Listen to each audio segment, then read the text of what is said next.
self-confidence and self-esteem to believe in what we have always believed since our ancestral traditions. And that has helped Ladakh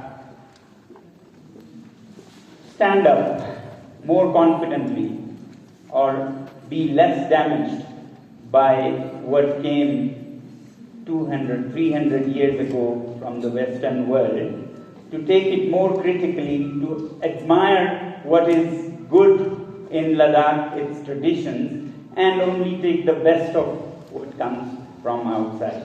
So it was a time in the 70s when these changes started in Ladakh, when West, which is always considered like the idol or the role model in many developing countries, was itself going through a lot of self-criticism. That was the time when cracks in the fabric of modernization was starting to appear, whether it was with the acid rain or ozone holes that were a big issue in the 70s, or with fractures in the social fabric, with loneliness, depression in nuclear families, children resorting to substance abuse and so on. And that was a great time for Ladakh to open to international tourism.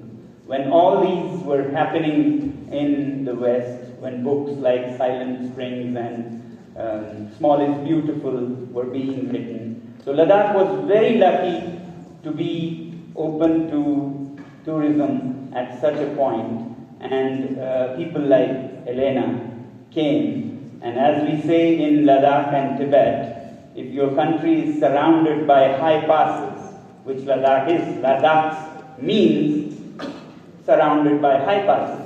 So as goes in this saying, if your country is surrounded by high passes, only the best of friends and worst of enemies are your visitors. So we were lucky to be open to the world at a time when coming to Ladakh was anything but easy. And therefore, people who really were genuinely interested and who had studied about Ladakh, who had seen what the West was going through and what this remote Himalayan region had to offer. And that was a great dose of self-confidence, because they came not criticizing and belittling Ladakhis as primitive, backward mountain people, but rather admiring what was great in this culture and criticizing what was happening at the end of this mad rush for modernization. And that had a great influence on many young people in Ladakh, including me, to start seeing both sides of the coin. And that is what wisdom is, to see different aspects of the issue, to see not just current short term, but the long term of the thing also.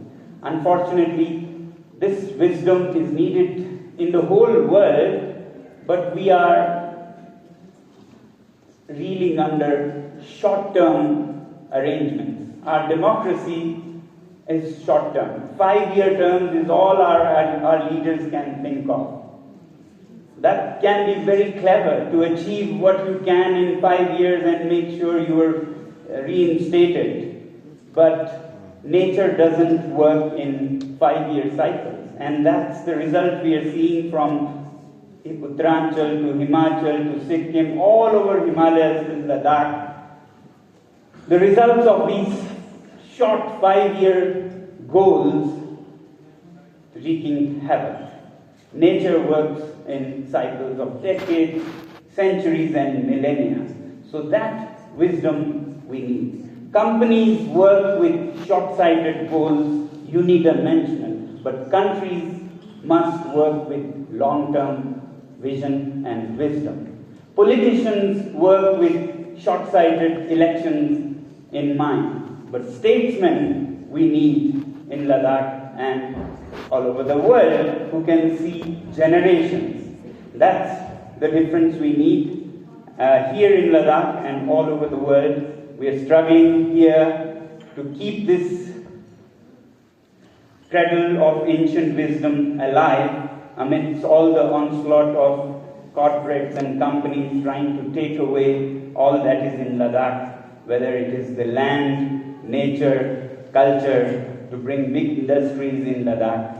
And that's the struggle that Ladakh is going through right now as we speak, to safeguard it using constitutional safeguards like the 6th schedule. We want this region to be left so that tomorrow rest of the world can also draw some lessons on how to develop, not just cleverly but wisely. These indigenous cultures, tribal cultures, hold a lot of wisdom, especially the key to being happy with very little resources, very little means. That's one thing cleverness doesn't teach us. That's one thing that wisdom teaches us. And it's not just in Ladakh. All tribal cultures all over India and the world have this common feature, that they show us the way not just to the riches but to happiness. And therefore I always say, do not try to urbanize the tribals. Rather, if possible, tribalize the urbans in New Delhi, New York, Beijing, Washington, and so on. That perhaps is the only way we may achieve happiness in our lives, and this planet may live longer in the way we have, where human beings have lived in harmony with nature. So, for that to happen, we need some sources of inspiration and education, and Ladakh and these indigenous cultures all over the world can be a source.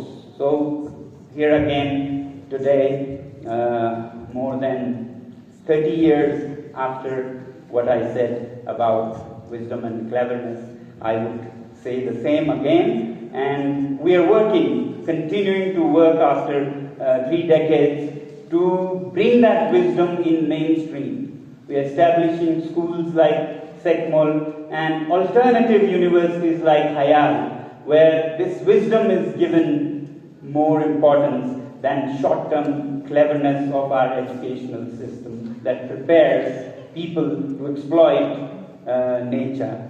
And Hayal is an alternative where we look at how we can heal the planet, how we can restore and regenerate when we try to develop our place.